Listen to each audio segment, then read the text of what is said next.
Boasting the best record in the entire International League, the Norfolk Tides are on a roll right now, loaded with so many good players. You have to wonder if the Orioles might be looking to make a trade or two.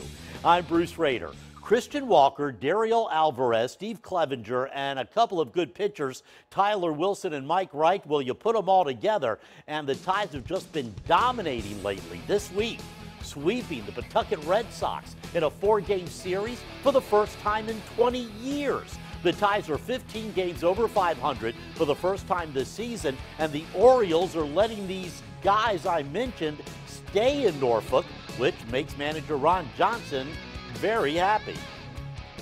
That's the best of both worlds right now. We've been able to have that for a largest part of the season, so you don't take anything for granted. You know, it's can be fragile. There's good teams throughout this league, but right now it's been a nice little run, and I always enjoy myself here. But yeah, you enjoy yourself a little bit more when you're winning ball games.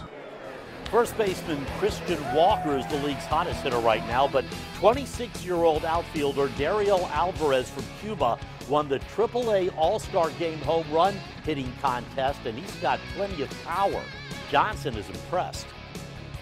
It's development. It's at a really interesting stage because you're dealing with a player that came over from Cuba, you know, and he had a certain amount of experience before he got here. But watching him, what he evolved into from last year up till the last month of last season when he really got hot. He finished up at 300, and then watching him go to spring training this year at the major league level and watching his at-bats and his play, it reminded me of Mike Wright from the pitching standpoint of what Mike did last year, the last month, and was able to take it right into the season. And Alvy's he's got a chance to be a special player. We're really glad to have him.